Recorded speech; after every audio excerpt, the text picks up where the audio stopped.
Namaskar. On the occasion of National Tourism Day, the Ministry of Tourism, Government of India, Eastern Regional Office, Kolkata, wishes you all a very happy National Tourism Day. आप सबको রাষ্ট্রীয় पर्यटन दिवस की बहुत बहुत শুভকামনায়। আপনাদের সবাইকে জাতীয় পর্যটন দিবসের অনেক শুভেচ্ছা। Since this is a pan-Indian audience, we would like to continue with our session in English. Today's session is about the toy stories of India. India is a very vast country where every region and every corner has a story to tell. And these stories are imbibed in our lives through, while we were children, through toys and through expressions of play and amusement. So, the Ministry of Tourism has taken an initiative to take you back to your childhood and explore the vast repertoire of toys that India has today. So we will continue with our journey, a little overview of the stories that every nook and corner of our country has to say. In Toy Stories of India, we will first like to take you to your childhood and revisit the experiences or revisit the memories that we had. You see, as we were children, we grew up with, toys that helped us to build our, knowledge, cognition, strength, and right from when we started to walk, we used a walker. When we wanted to understand our cognitive skills, we were provided with toys and dolls.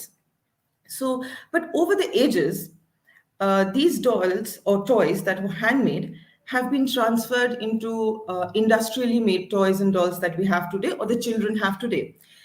So, as in when we pass through our presentation, we see that, if we, the adults who are watching the show today, can remember the toys that we used to play with, the pulleys, the trolleys, the skipping ropes, even in villages where children play with tires, these toys are lost.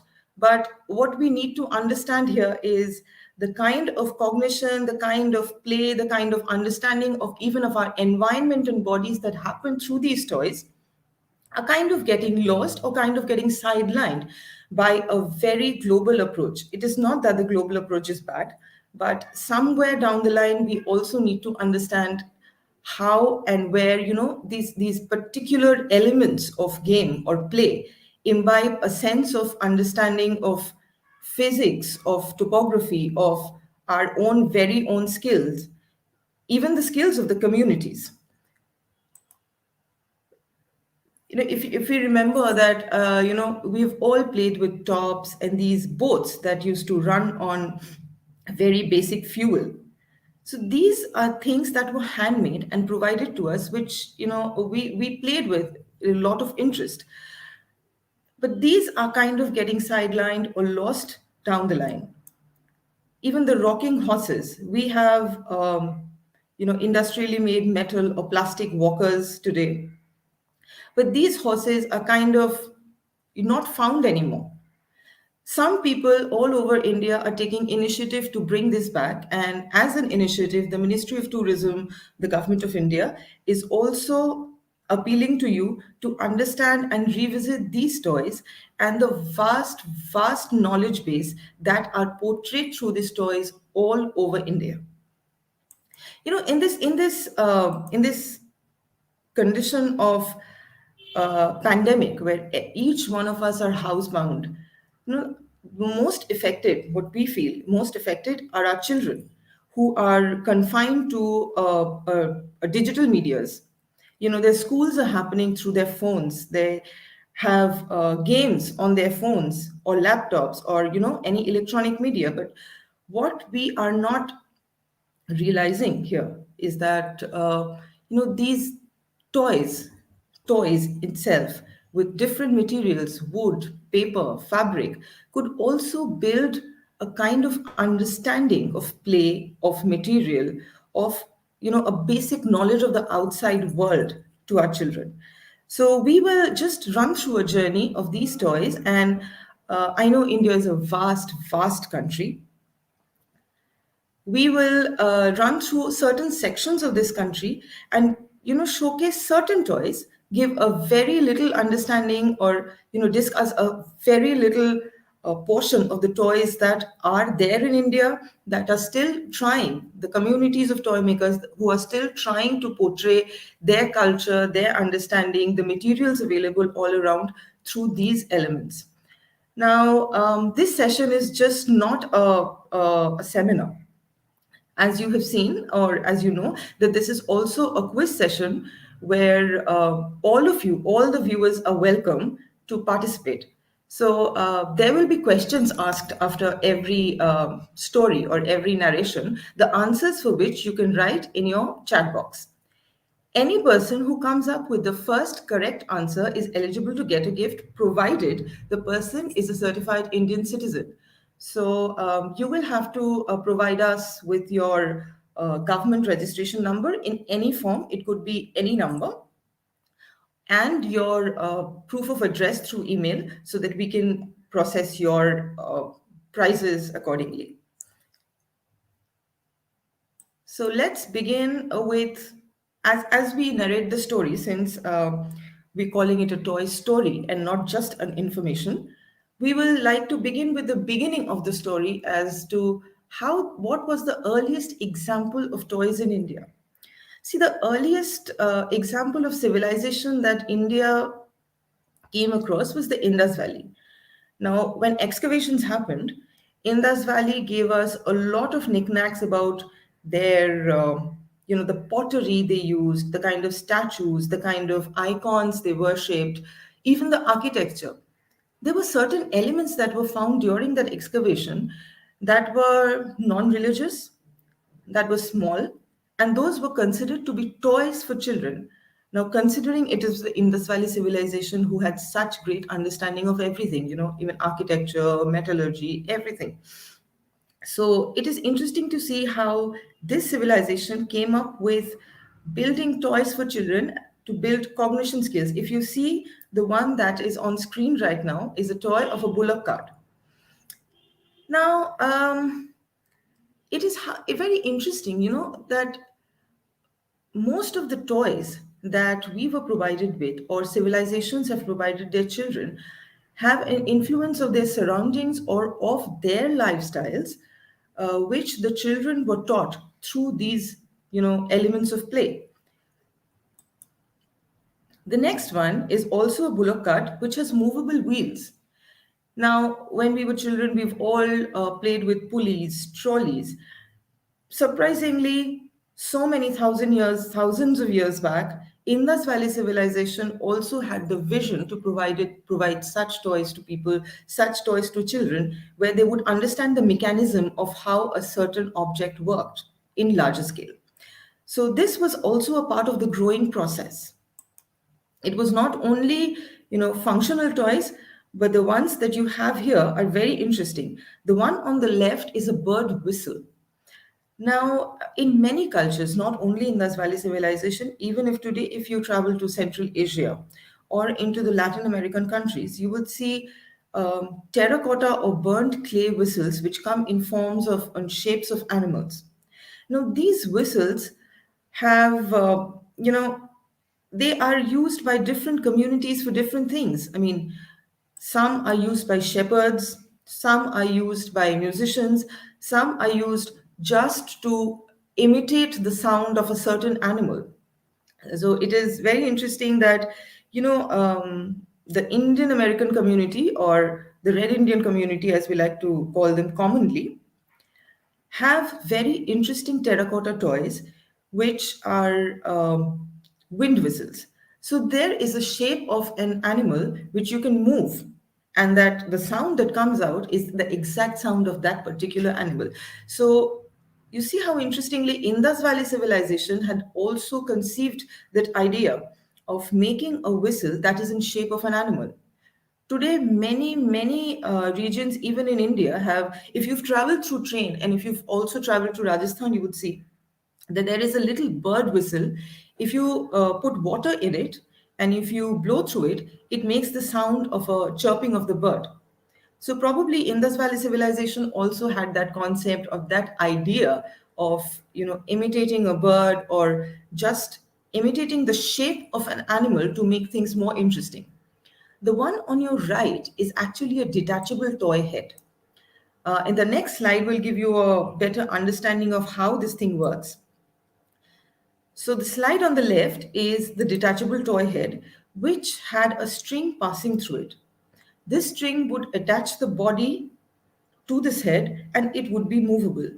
So now you can see, apart from the wheels, apart from the cart or those kinds of movable toys, the Indus Valley also came up with a variety of skills or understandings where potters or artisans tried to make things interesting and tried to understand the mechanism of anatomy, of you could say physics, or even the mechanism of how a certain child would play with it. So, if there are any youngsters who are playing with it, watching this show right now, or playing with toys that have movable heads, or if you have bobble heads at your home, you can understand what the Indus Valley toys were trying to say. On your right is again a bird that had wheels. So, these are almost like the movable cars or the movable helicopters that we have today. Of course, those civilizations did not have cars. The maximum they had were carts, which you had seen right now.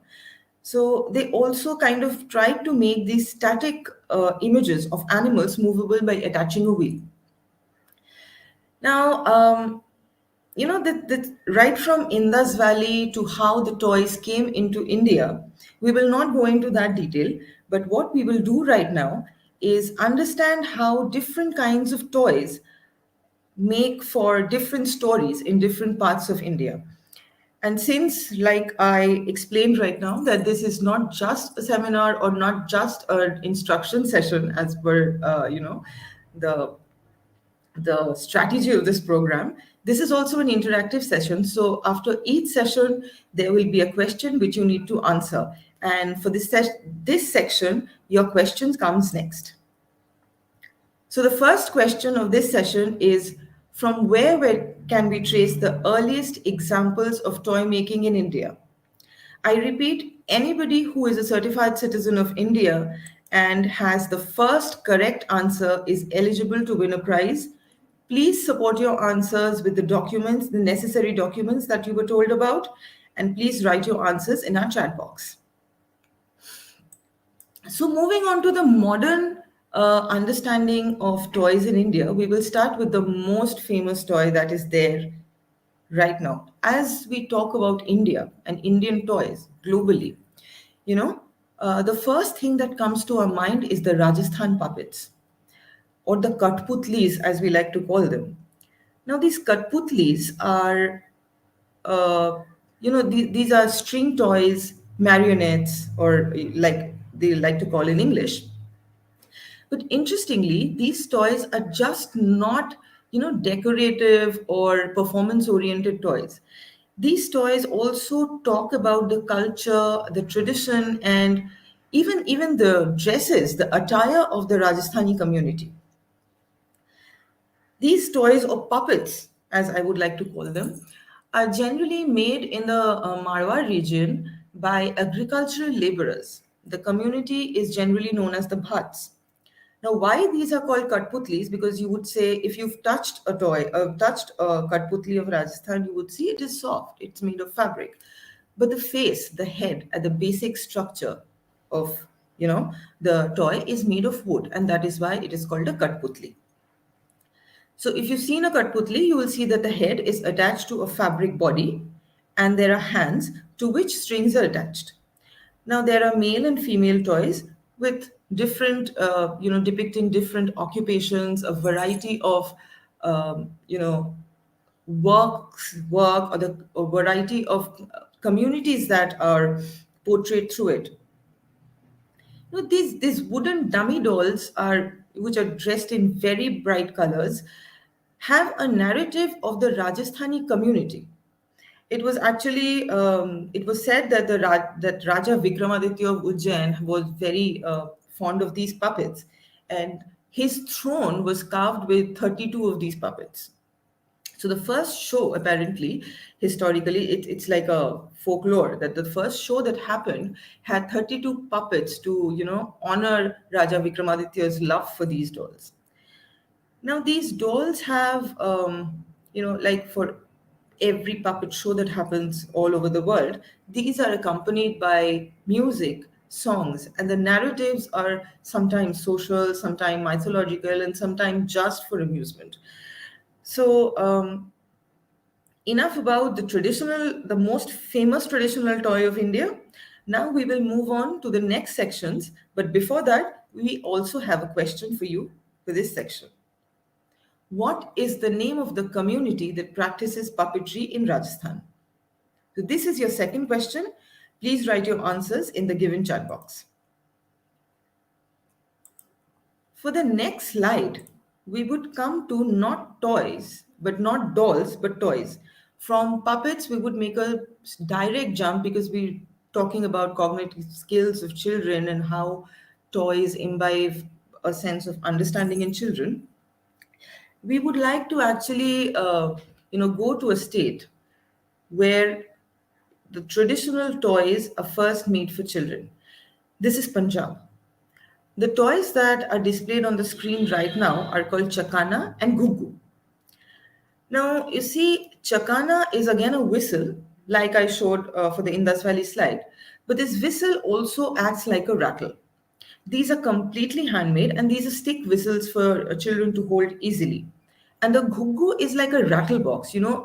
Sometimes if I don't know if anybody has been given the opportunity or had the opportunity to play with little dumroos or drums that we used to play with, little drums with a string and beads attached. If you move it, the beads would hit the leather part and it would make a noise.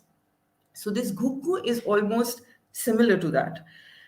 Um, these toys traditionally have been there for children to play with, but apart from these toys, the traditional toys of Punjab that we can talk about are the dolls or the gudda guddi. Now, gudda guddi is the Punjabi version of gudiya.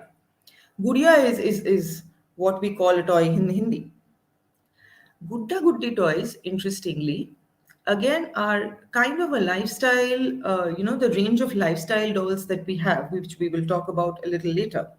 Now, gudda guddi toys are clay toys that are made of traditionally clay toys actually that are made in forms of Punjabi ethnic men and women.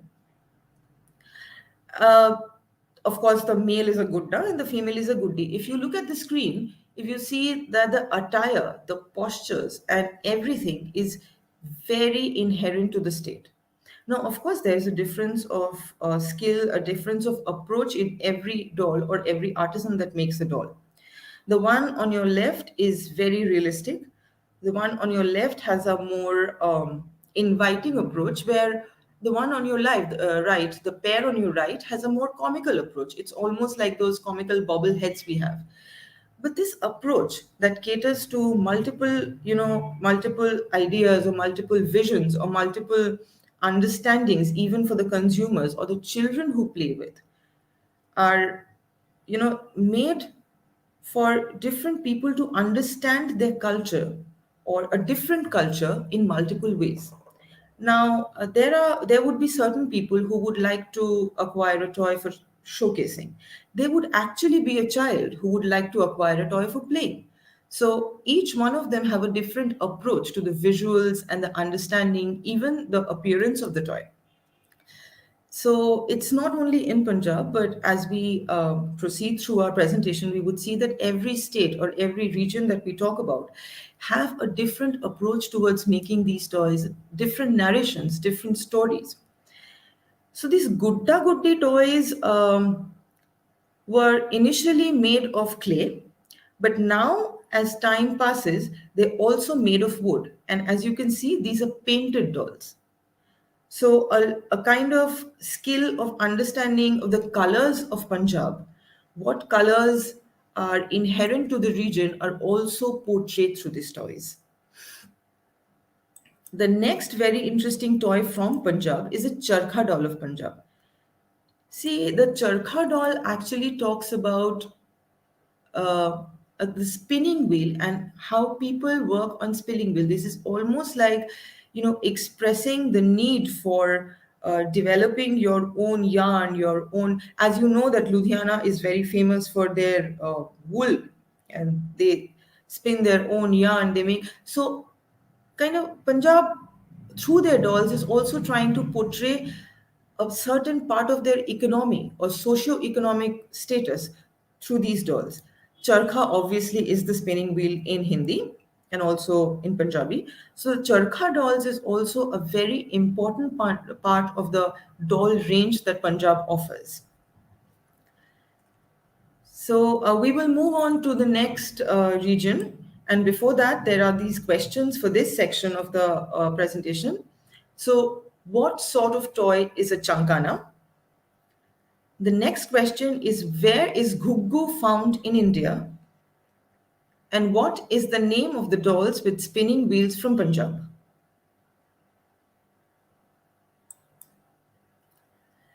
From Punjab, we move on to the next state, which is Haryana. So if you can follow how we are proceeding through this presentation, is we are talking about how regions talk about their lifestyles or try to talk to children about the tradition of their community. So the dolls of Haryana are extremely oriented around the lifestyle of the people. They basically talk about the rural scenes and how people live and what they wear and the occupations of people in Haryana. They showcase daily lives, actions, emotions, and even approaches of different communities from that very state through the dolls. Like you can see on your screen right now, a lady sitting on a cot with a hand fan, which might be a very common scene in the Haryana rural areas. The next set of dolls, where you can see those, people gathering wood and even a generic man and woman pair. So if you see here, if you notice that there is a difference in the attire. Why is this difference in the attire in these dolls? Because different communities are engaged in different occupations in any state, any particular state, and according to their occupation, their attire changes. A teacher would dress differently from a lawyer would dress differently from a wood gatherer, and likewise.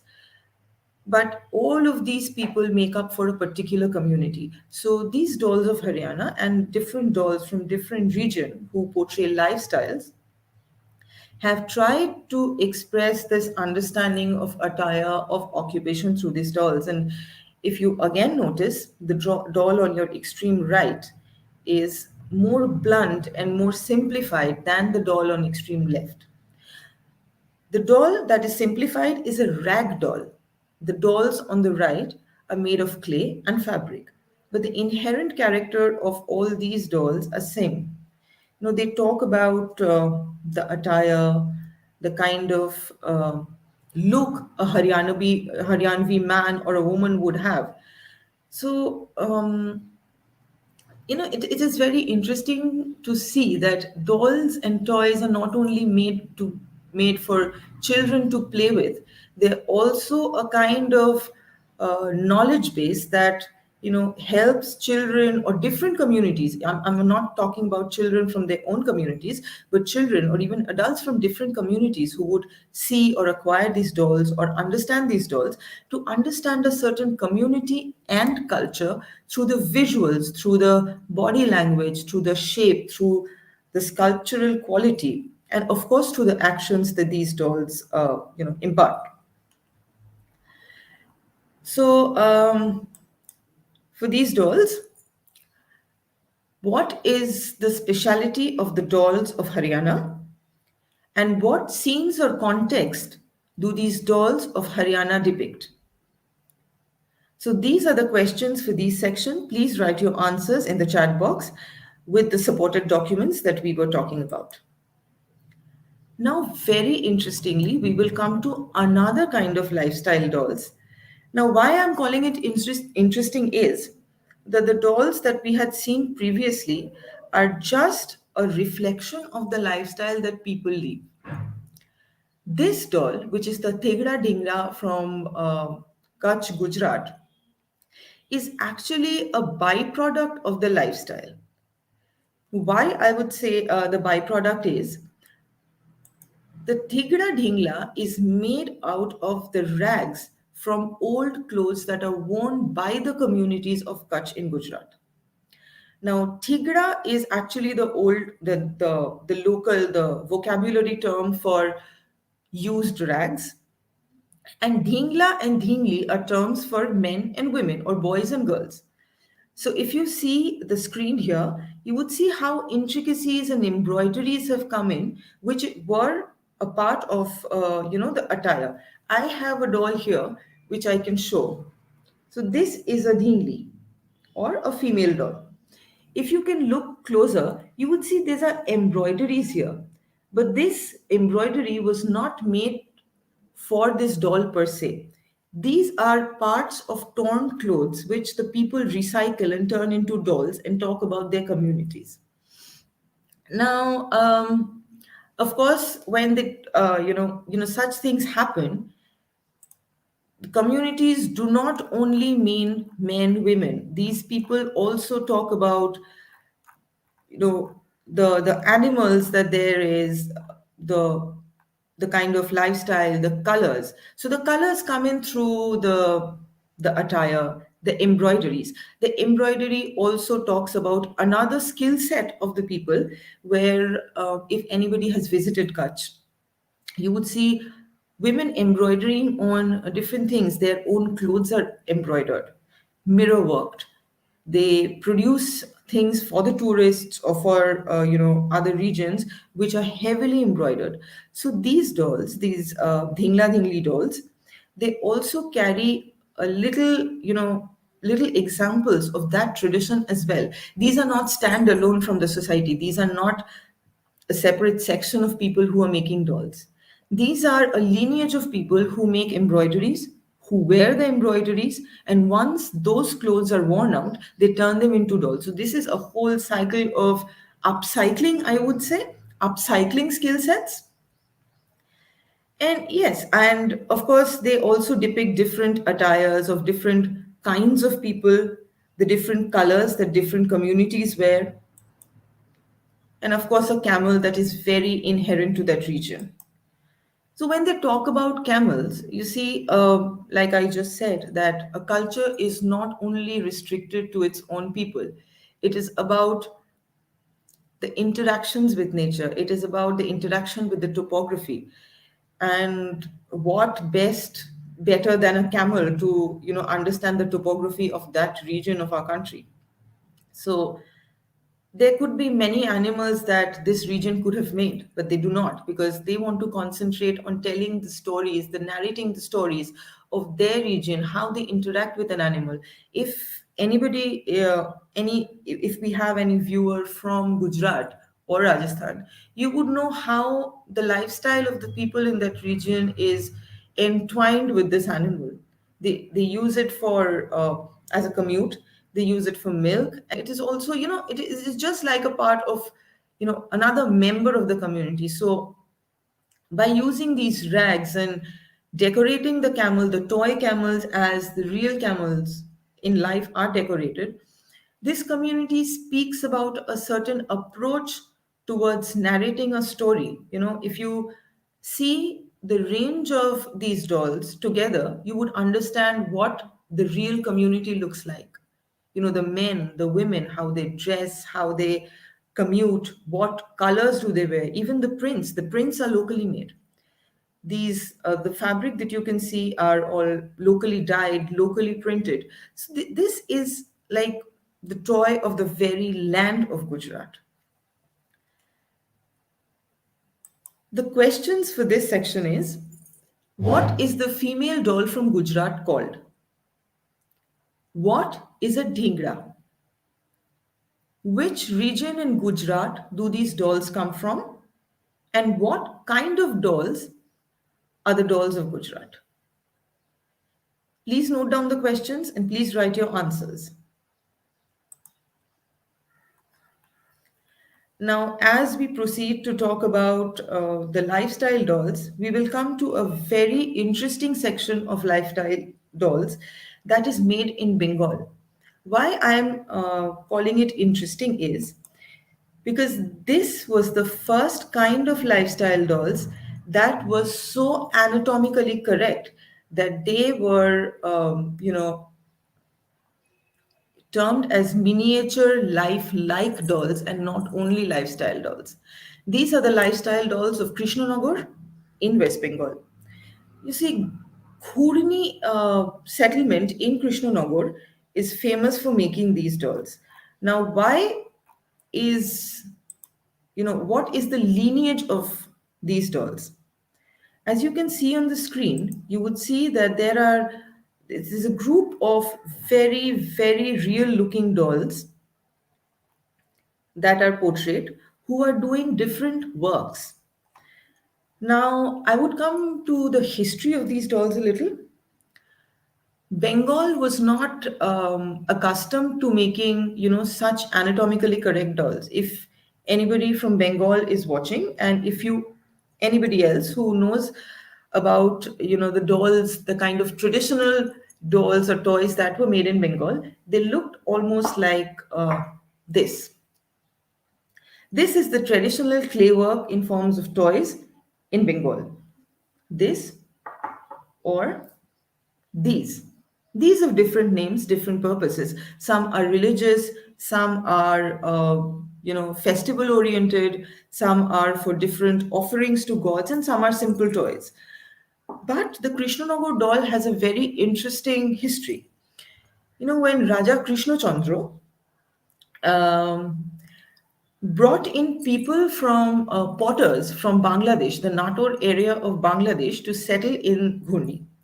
Now, he was very influenced by the anatomically correct sculpture of the West.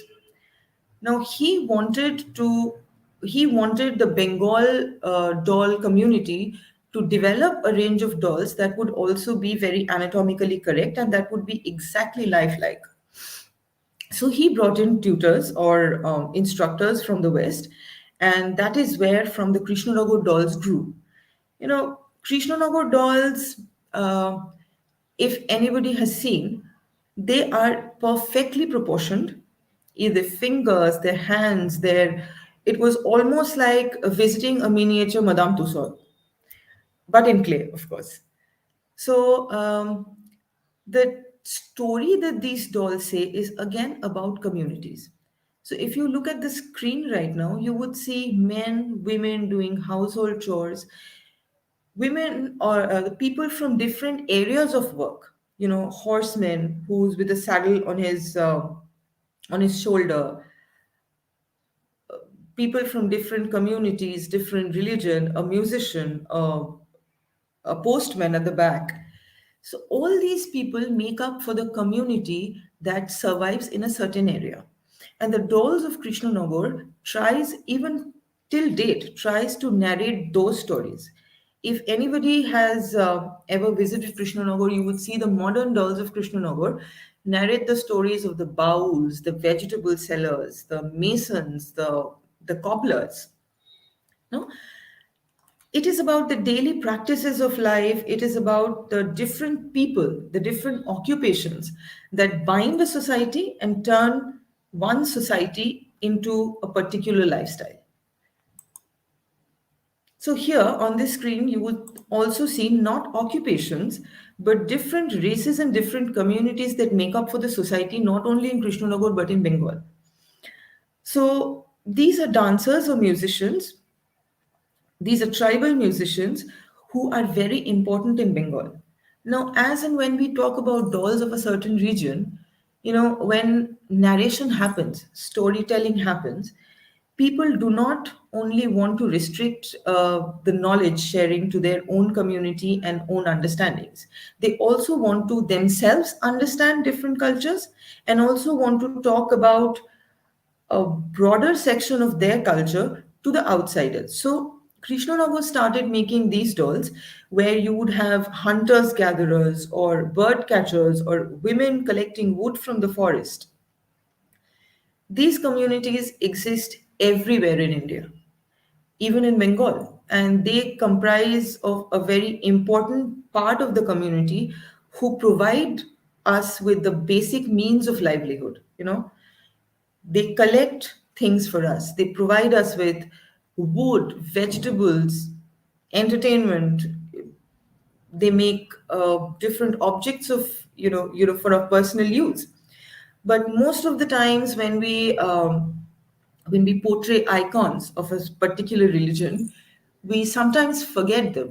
But the Krishnanagar dolls have made sure that these communities or these people are not forgotten, and these people are spoken about to the larger audience. Apart from lifelike lifestyle dolls, Krishnanagar is also, very, very famous for making realistic food items.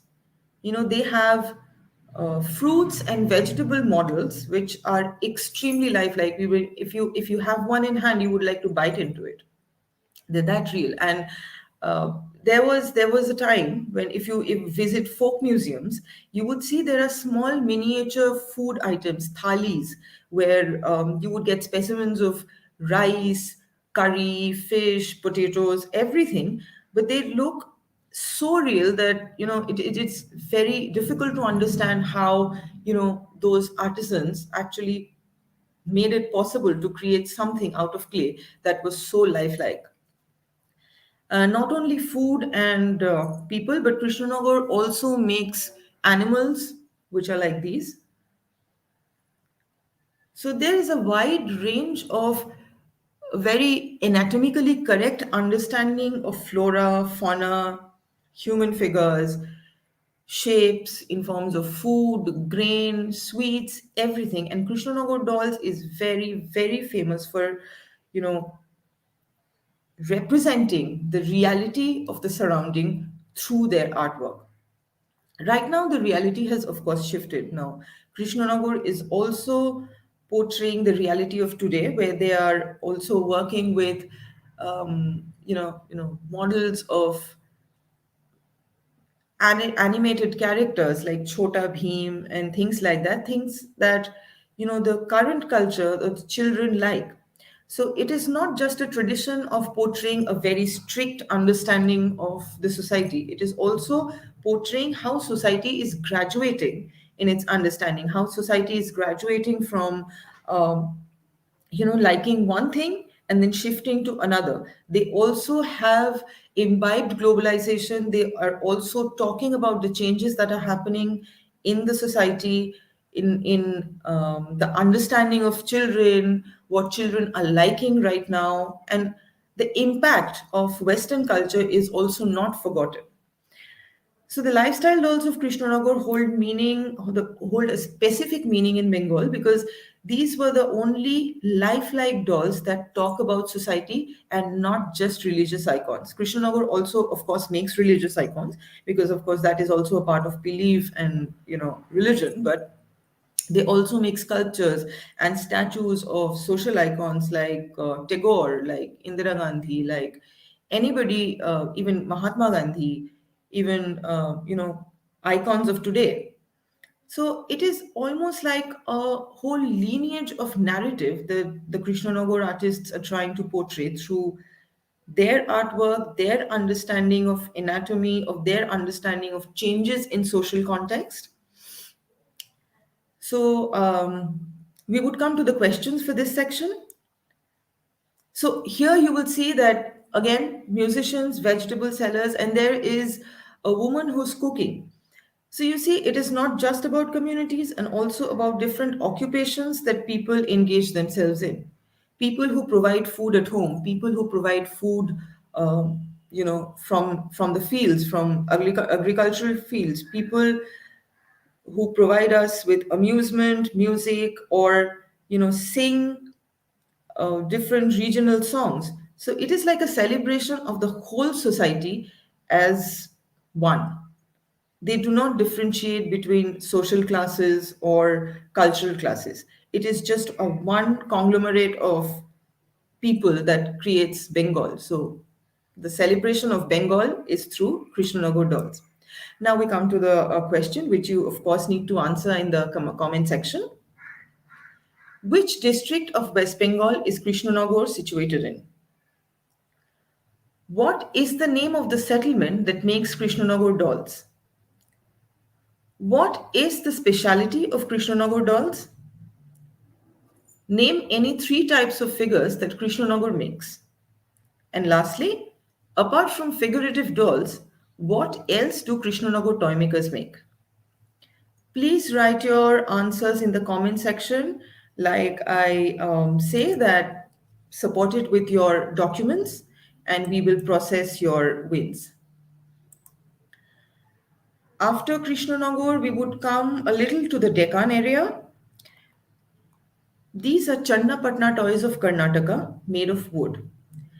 Now, Channapatnage toys are also lifestyle dolls, but the radical shift in anatomy that you can see from Krishnanagar is these are not particularly anatomically correct, but they're more like a symbol of a particular gesture or a posture or a position.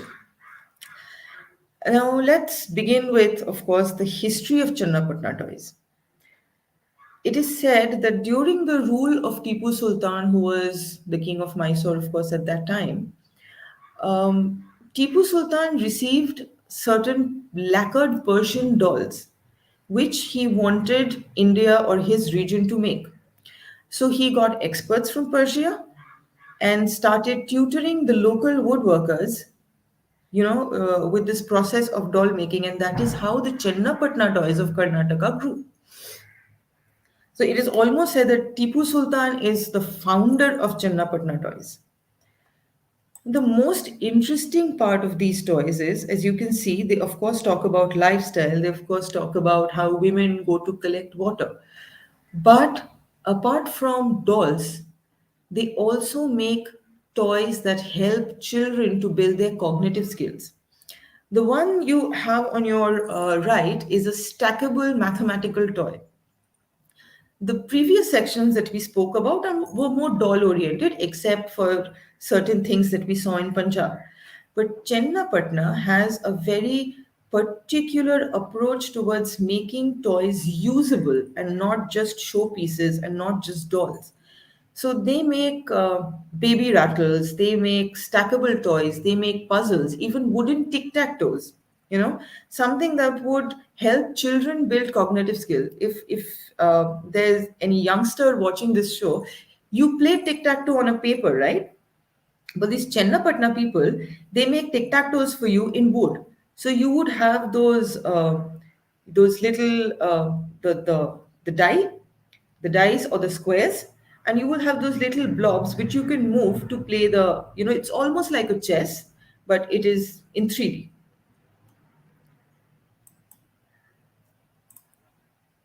The first, and since Channapatna, it's a very important part, because Channapatna actually makes toys for kids to use, these toys are completely eco-friendly. They are made out of wood that is called dudhi wood or milk wood, and the dyes that are used, the colors that are used, are natural colors or vegetable dyes. Now, dudhe wood is used because it's easy to carve out. Initially, when the tradition started, the carving happened in hand, and right now the lathe machine is used. And the dye that is used is also, of course, for very basic reason. If children, start sucking it or put it into their mouth, they won't be harmed. The shine of this toy is attained by polishing the toy after painting with an abrasive grass. So there is no chemical attached to it, there is no chemical processing to it, and there is a very simplistic approach yet very complex understanding of mechanism in these toys. If you see that a group of individual toys that we have on our right, these are all rattles, but the mechanism of these rattles are different. So the Channapatna community understands the need for a baby to build its cognitive skills, how the grip works, how the understanding of sound works. So these are the varieties, and on your left you have hanging toys which children can play with or hang on cots, so that they have a very inherent understanding of shapes, of colors, of course, vibrant, very catchy colors, mainly primary colors, and of course a very overall softened approach of dolls. They are not, there are no sharp edges, they are not strictly anatomically correct.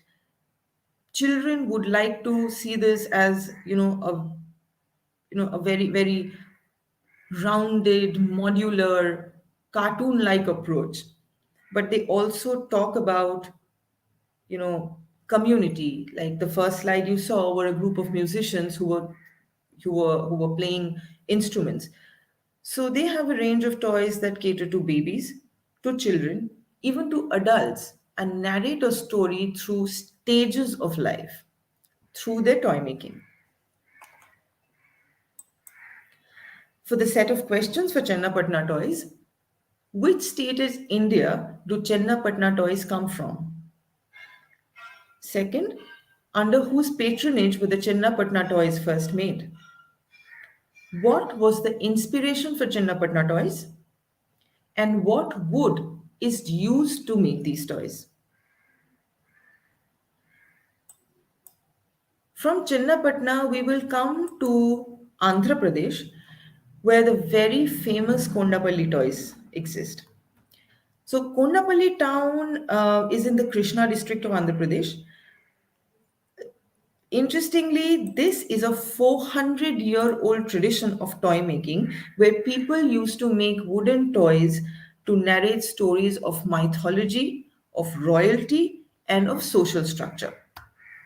Now, the wood that is used in making these toys are called telaponiki, and it is obtained from the local forests.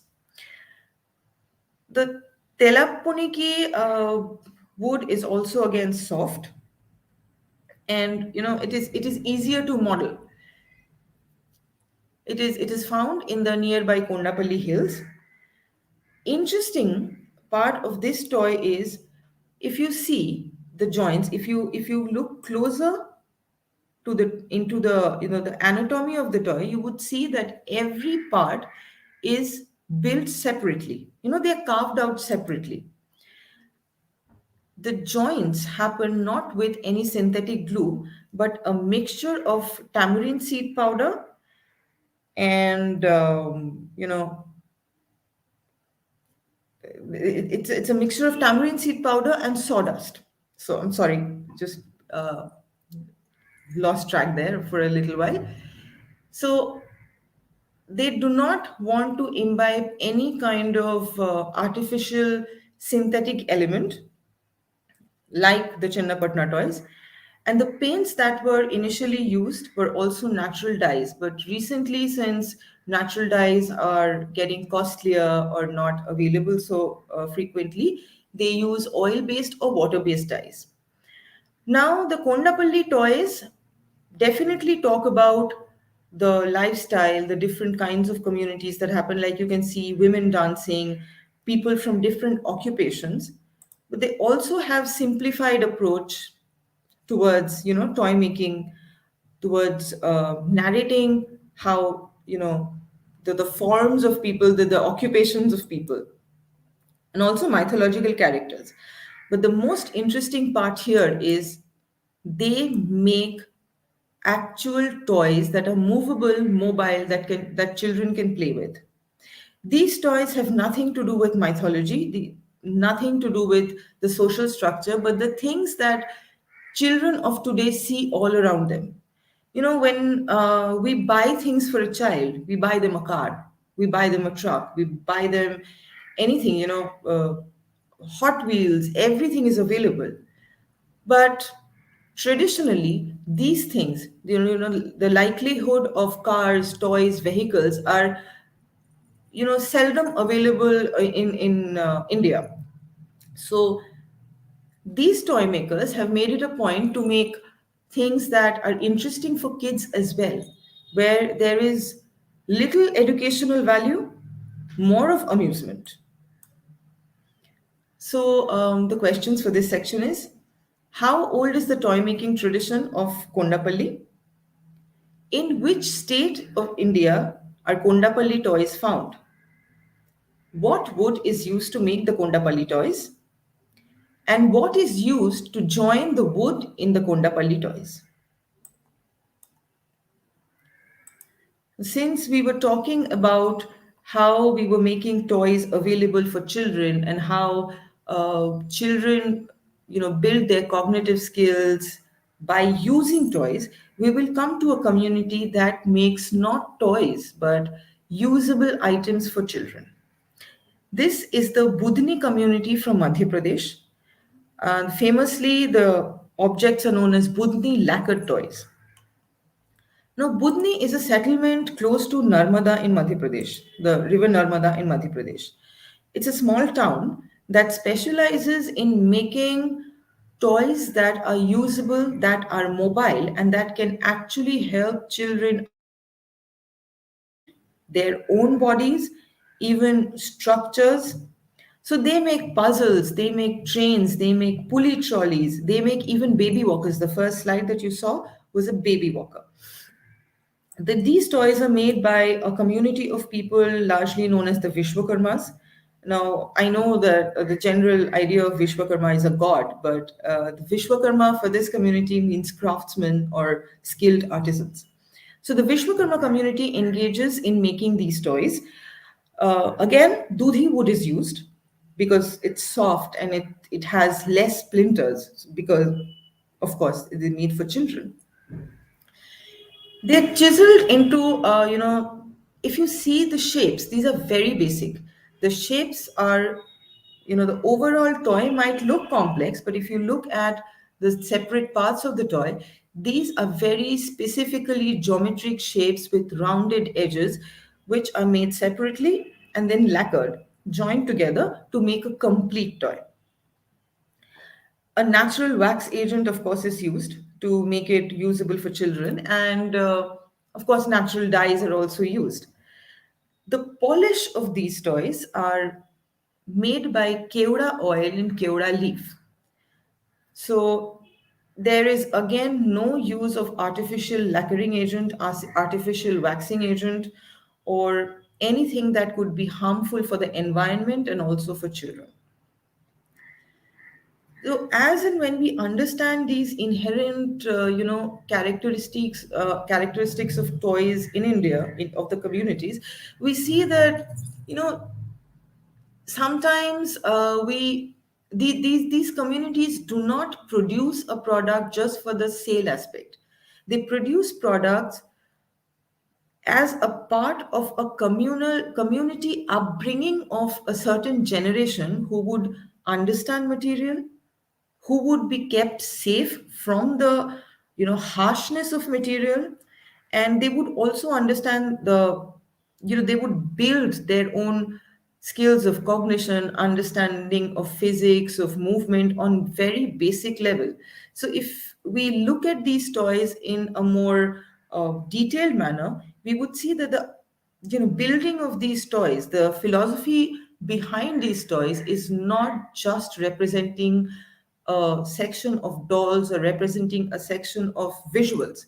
It is also representing activities. It is also representing growth. And Kondapali toys and the Channapatnage toys and even the lacquered Buddhini toys have very successfully attained that level of toy making in India where it would be usable, it would be you know instrumental in helping a child grow. You see, there are baby walkers, there are airplanes, which have, if you look at the little helicopter slide there, which have strings attached. So all these sections move when the toy is moved. So if a child can understand movement, child is not compelled to play with a static object.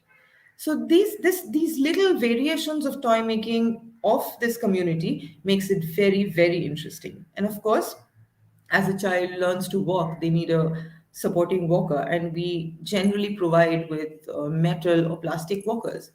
But it is a better option if we provide children with, wood, which will help them understand a certain material, assess their strength, understand movement, and so on. So the questions for this section would be: the town of Budni is located beside which river? What is the name of the community that makes Budni toys? How did the legacy of lacquered toys start in Budni? What wood is used to make these Budni toys? How were the Budni toys colored initially? And what is used to impart shine to the Budni toys?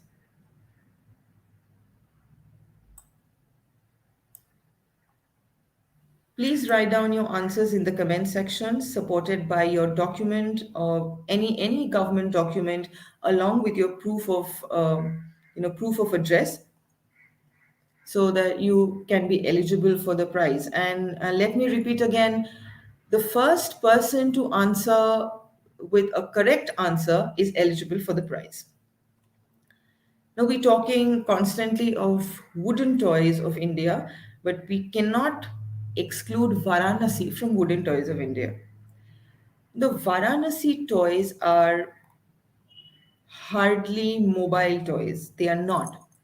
But the important part of Varanasi toys is these are mythological representations through wood, which have a legacy from a community of ivory carvers.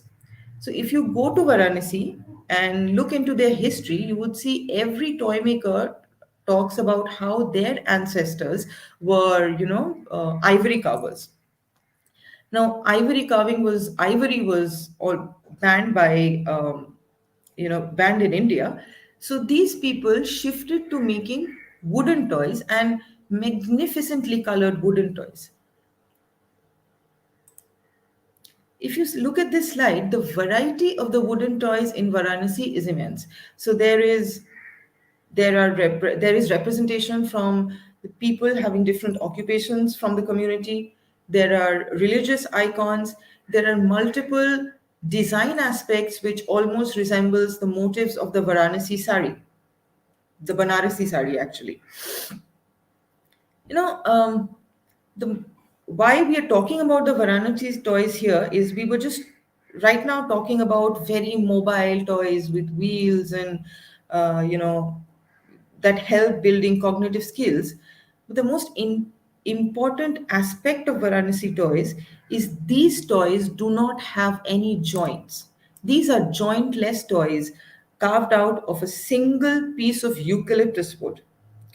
Now, eucalyptus is abundantly found in the adjoining forests of Varanasi, the adjoining forests of Chitrakoot and Sonabhadra. So, this wood is used to make the basic shape, and they're cut into rough pieces, and they are slowly heated to get rid of the moisture. If you don't understand why they are heated, let me tell you a little that if wood contains moisture, it tends to crack over time or catch fungus. So Varanasi toys do not have that complication, of course. They are slow fired, slowly heated under on open flame, and once it is completely rid of moisture, they are painted over and lacquered. The different kinds of things that these Varanasi artists make. For example, they make religious icons. They make, again, like the Kondapali toys, models of cars that people can play with. And very interestingly, they have also come up with like I was just talking about how traditionally Varanasi toys, of course, is not a mobile toy, but they have a variation which will surprise you. That surprising element of this toy is this community is they have come up with a very wide range of highly mobile toys which have nothing to do with these religious icons or these historical icons. So there are two stark different separate sections of toys that happen in Varanasi or that are made in Varanasi. The first ones are like this. If I take it closer to you, you would see that this toy is made up of one piece of wood. There are no joints, of course, and this is a religious figure. So this is meant for hanging. People use it for hanging in cars, or children play with it, or even just showpieces like these.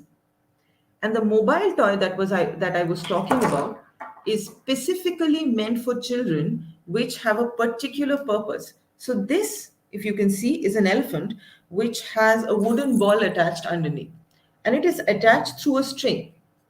Now, how is this important? See, the understanding of an animal is in its movement.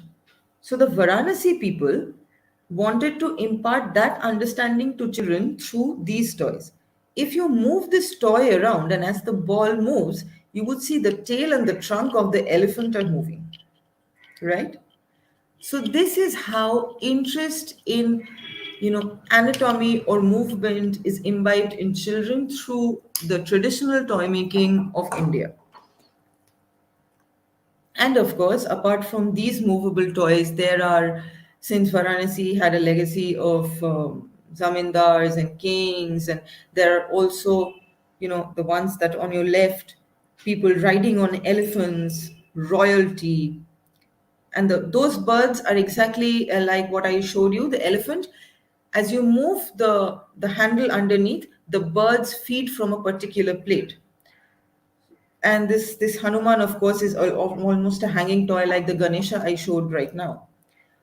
So these toys have different purposes, and you know, like we have been seeing that a certain region caters to a different purpose, not only of the purpose of storytelling, but also purpose of usage. Some people make toys for children, some people make toys for adults. Any toy that you can hang in your car is all meant for adults, of course. So storytelling can happen through different stages of life and understanding as well. So there's no restriction to whether toys are specifically meant for children or certain religious icons are specifically made for adults. The Varanasi toys, these are the questions for Varanasi toys. What did the ancestors of Varanasi toy makers do for a living? Where do the wood for Varanasi toys come from? What wood is used to make Varanasi toys? How is the wood made moisture free before carving a toy?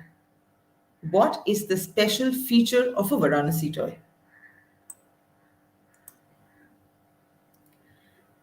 Of course, with the legacy of wooden toys in India, we cannot ignore these famous toys from Bengal that we would talk about right now. These are wooden toys of Nothongram. Now, Nothongram in Bengal is situated in the Purbo Bardhaman district. If you've uh, heard about Bardhaman or Burdwan as it's called in English, this community of toy makers make a variety of toys from very simply straight chiseling of wood. The most famous icon from this is, of course, what you saw in the first slide, which is the owl. The owl is almost like a cultural icon for this place. Nothongram is, of course, the name of the village situated in the district.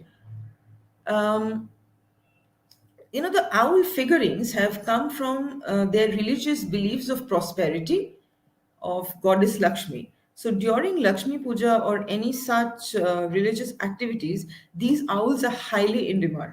And that is how these owls have become, like the icon, the cultural icon of not only Nothongram, but also of Bengal.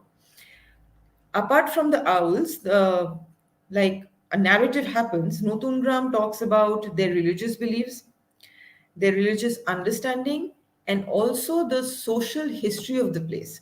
Like on your right, you can see the figures of the king and queen, right? The king and queen were instrumental in helping the settlement of Ogrodip grow. Now, the settlement of Ogrodip is exactly a little town where Nothongram is situated. Nothongram is very close to Ogrodip and economically dependent on that settlement. So these king and queen figures is a homage or more like honoring a royalty, the royal palace that helped that settlement grow. uh, Apart from these things, the social icons, the religious icons, a different kind of social impact that Nothongram has is of Vaishnavism. It is very close to Mayapur, which is, of course, a seat for Vaishnavite learning. So the Krishna and Radha toys, along with the teachings of Chaitanya Mahaprabhu, has a large impact on this community. So they also want to talk about their religious beliefs, their understanding of society, their understanding of why we should spread love. They talk about love, the teachings of Chaitanya Mahaprabhu through these dolls. Now, these dolls are famously known as the painted dolls of Nothongram. As you can see, these are generally blocks of wood which are neem wood or gamar, but there is a layer of paint that is applied that makes these dolls very, very vibrant.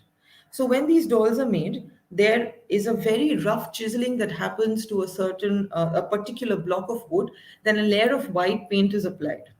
The joints are again joined with mixture of tamarind paste, sawdust, or very recently synthetic glue. And then after that white layering happens, the artists apply these layers of colors, and the decorations happen, simultaneously. So these dolls are, of course, as you can see, are very simple in approach, but detailed in design. So the question from Nothongram section is, what is the most famous dolls of Nothongram? Apart from the most famous doll, what other forms of dolls does Nothongram make, and where is Nothongram situated?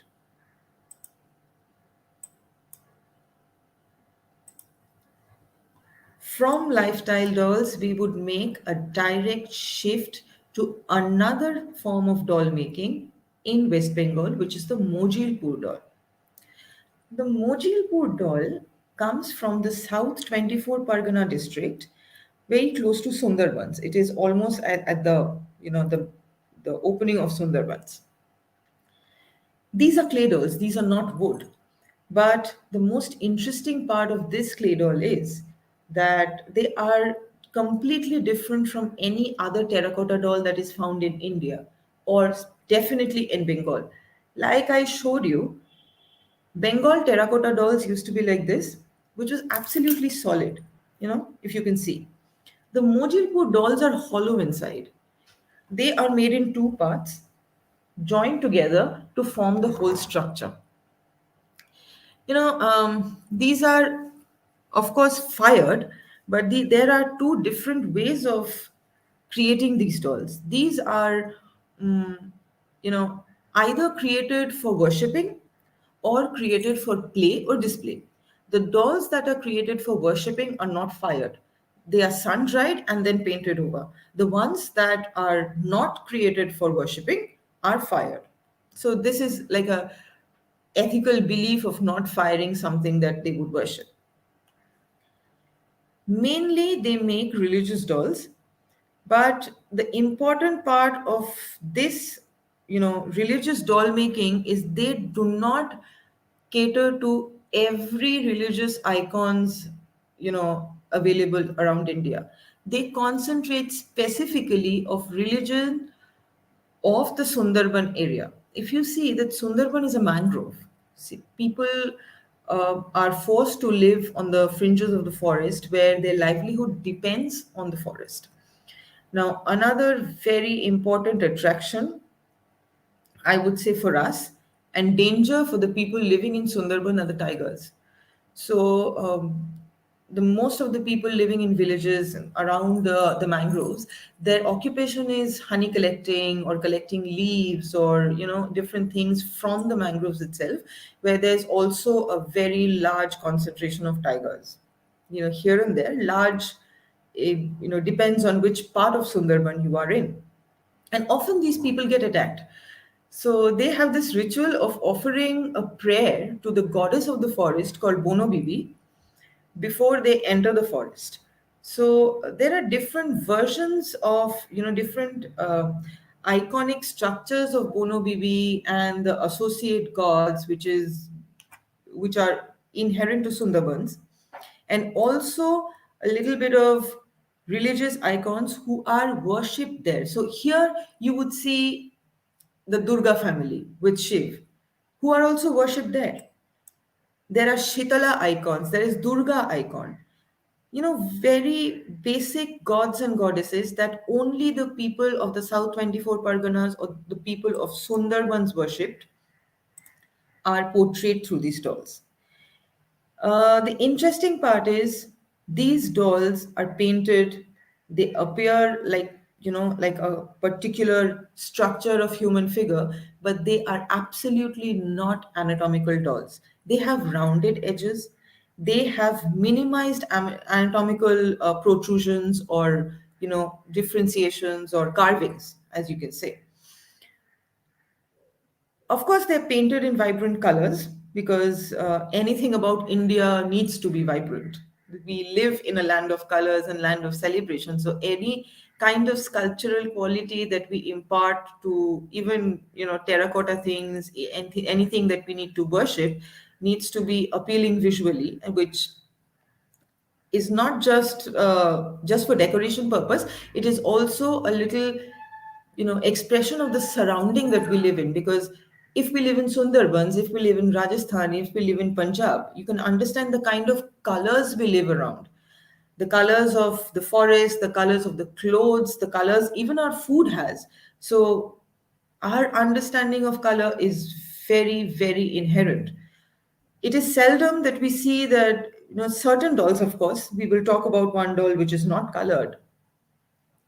It is seldom that when we make toys, when we make these things, we we use colors to enhance their features, and especially for dolls that are not so anatomically correct, it is necessary for us to use these colors to bring out their features.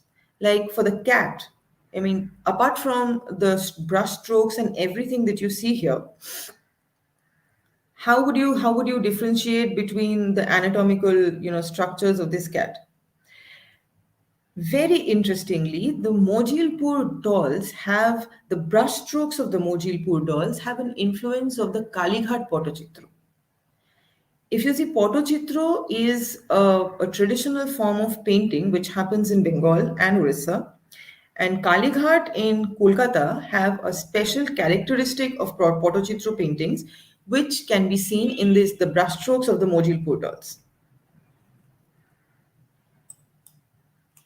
Your questions for Mojilpur dolls are: which district of West Bengal is Mojilpur situated in? How are Mojilpur dolls different from the other clay dolls?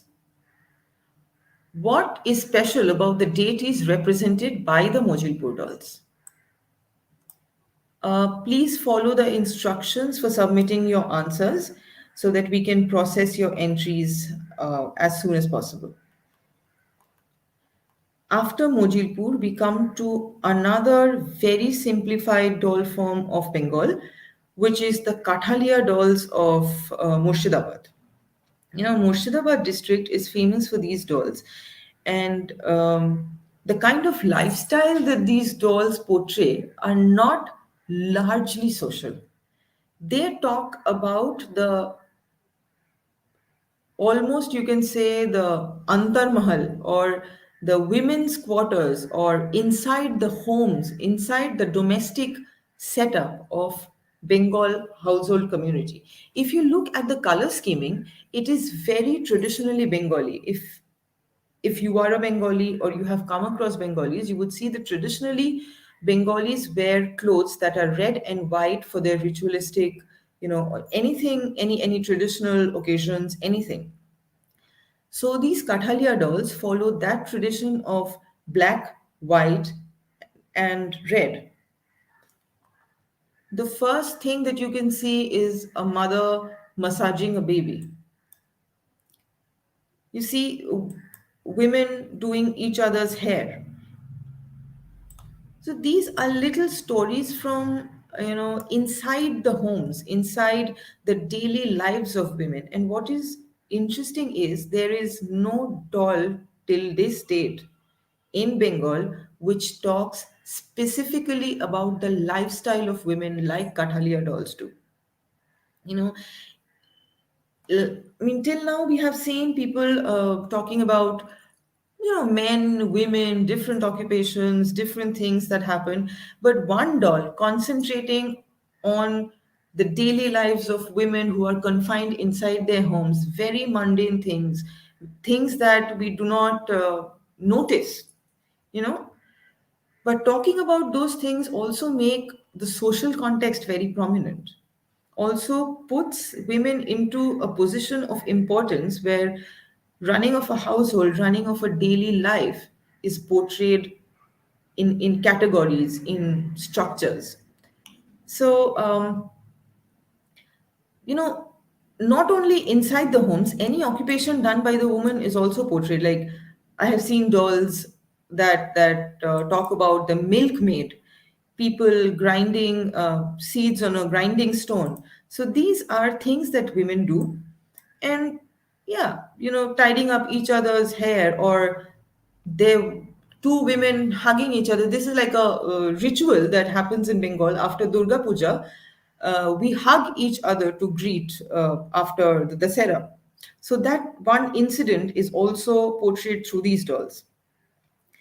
These dolls are not molded, they are hand shaped, and then they're heated, they're sweltered to dry. Next, a layer of mica and chalk dust is applied to coat the clay core. Then it is painted with white, black, and red. So it is a dried clay model layered with mica and chalk dust, which is painted. So, the structuring of the doll is also very simple, which talks about simple narratives of life, but it is very interestingly portrayed through very nominal anatomical movement and approach. So, Kathalya dolls is important because of such simplicities of expression, such simplicities of context, such simplicities of understanding of daily life. It is not talking about major occupational sections or major, different kinds of people from different regions. They're not trying to narrate society as a whole, but they're trying to narrate the inside of the society, the basic core of functionality of a household or the people who run the household. So your questions for Kathalya would be, where is Kathalya located? What stories do Kathalya toys narrate? And the mixture of which two materials is applied as a top coat on the clay structure of the Kathalya dolls? I'm sure by now you know how to, submit your answers. Please submit your answers as soon as you can with the supporting documents so that we can consider them for our competition. The next very interesting doll of Bengal would be the shellac dolls, or as vernacularly called, Galar Putul. Galar Putul is a very renowned doll from the Midnapur district, or like we like to call it the Medinipur district of West Bengal. It is a hand pressed structure like the Kathalya dolls, but then they are, layered with shellac. The interesting thing is the soil that is used, or the clay that is used, is obtained from white ant hills. It is not just any soil that is used. These are not baked, these are sun dried and layered with a shellac paint. So the paint that you can see is predominantly white, red, black, and with little touches of green. All of this is a shellac paint, or made of shellac. The main idols that Galar Putul make are, of course, religious icons like the ones that you can see on the screen right now, and also animals like this tortoise, elephants, and horses. So they talk about not human activities, but they talk about different animals and different aspects of religious icons, and they're more like offering toys made for offering. So toys like this, the clay toys like this, are meant for offering to gods or local deities in Bengal. So the shellac dolls are a different version of such structures, but painted in a more meticulous manner. The questions for this section is: what is the vernacular name for shellac dolls of Bengal? And what is special about the soil used for making these shellac dolls? Now we come to the unpainted dolls that we were talking about in one of the seven sisters of our country. These are Ashari Kandi dolls from Assam. You know, the traditional dolls of Assam are generally made of bamboo, pith, or cloth, even. The Ashari Kandi potters community makes these extremely famous dolls that have made a mark for itself. Now, if you see very closely, they have a very stark resemblance to the Indus Valley doll structures.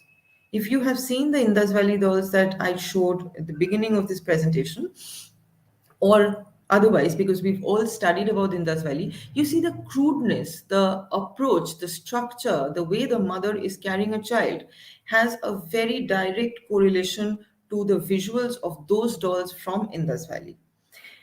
The most famous dolls of this region is the one that is on screen, which is the Hatima Putul. Now, Hati is elephant in vernacular, and Ma is, of course, mother. So, this is a mother figure which is carrying two children on her lap, but her ears are like elephant. And it is said that during 1970s, Nirmala Bodua, she saw this doll and she named it the Hatima doll. So how it is not only how traditionally something is named a certain way, but it is also, as time passes, the names and recognition of these dolls grow. you know the most distinctive feature of this Ashari Kandi community are mainly potters. They do not only make dolls, they make diyas, they make lanterns, they make different kinds of pottery items. But the most famous thing that they have come up with till date is this Hatima doll that has made this community very, very famous all over India.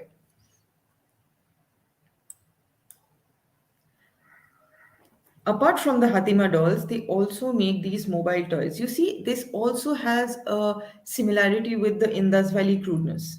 The Indus Valley simplicity, I wouldn't say crudeness, but the simplicity. They're not polished, the edges are not smooth, the clay is not smoothened, but somehow they have that rustic appeal of structure, the rustic appeal of movement where the wheels are uneven, but it would be fun to play with such a thing. Mobile toys, immobile toys, everything. So this it is very it's surprising how, despite not being very close to the actual Indus Valley civilization geographically, how Assam came up with a range of toys that are so starkly similar, but also similar not in visuals but also in philosophies of portraying the mother cult like the Hatima Putul, or very simple understanding of how a wheel works. So the questions for this section is: what is the name of the terracotta toy from Assam? What is the most famous doll made by the potters community in Assam? Now we come to almost the closing section of our discussion. But this is one doll that I would like to mention. Technically, I apologize. Technically, this is not a doll. This is a ritualistic figure made in northern part of West Bengal in the Alipurduar district. These are called Mashaans. Now, the Mashaans are made of shola. Shola is a water reed, the pith of a water reed that's very light, and these mashans are made as offerings to the local village deities during festivals or any pious occasions. What is interesting about these dolls are these are temporary dolls. These are not to be kept inside the houses after they are worshipped. But the chiseling and everything of the structuring of these dolls have such simplicity that we can relate it to the Ashari Kandi simplicity and also trace it back to the Indus Valley simplicity. So the community of people who make these dolls, have grow shola in their area, and they simply chisel out parts that are attachable as well as detachable. If you look at the figures holding, figure on top of the fish, you would see two protruding hands which are detachable. Now, such things have existed in India for a very, very long time, but they are hidden under, I wouldn't say globalization, but the impact of so many different things coming from different regions that we do not take notice of, such simplistic dolls or toys that we have in nooks and corners in our own region. So it would be very, very important for us to actually pay attention to such things and make it our practice to know more about these dolls, these toys, these traditions, these practices. The questions for you for this section is: what material is used to make the mashan dolls, and where are the mashan dolls found? With this, we come to the conclusion of this presentation. India is a very, very vast country, and I apologize that we could not cover all the dolls or doll making practices from India. If you feel that there is any doll making tradition, doll making practice in your region, or you know about that that you need discussed, you can please write to us, and we would try our best to talk about that. We will keep on talking about toy stories periodically, and this is just the beginning of a series of sessions that we would like to discuss. The reason being that, you know, we are becoming, especially in this state of pandemic where we are confined in our homes, it is very important for all of us to travel, if not physically, then at least virtually. So we would like, through Toy Stories, we would like to take you to different places and tell you about the different traditions and different understandings. And when the pandemic or the global crisis is over, we hope that each one of you will at least visit one of these places to know more about these dolls, more about these toys, not from people like us, but actually from the communities directly. Take your children, take them, show them the traditions of toy making in India, show them the traditions of toy making of their region, and it is best explained by the traditional artists. So we hope to keep you informed on such traditions even in future. If you like this presentation or you would like to know more about such things, please follow us, follow our Twitter, Facebook, and Instagram handles, and subscribe to our YouTube channel. We would hope that this pandemic is over soon and everybody is free to move around so that there is more knowledge sharing, more understanding, and more sharing of ideas all over the country around the cross section of people and cross section of communities who are trying to narrate a story through their art and through their artifacts.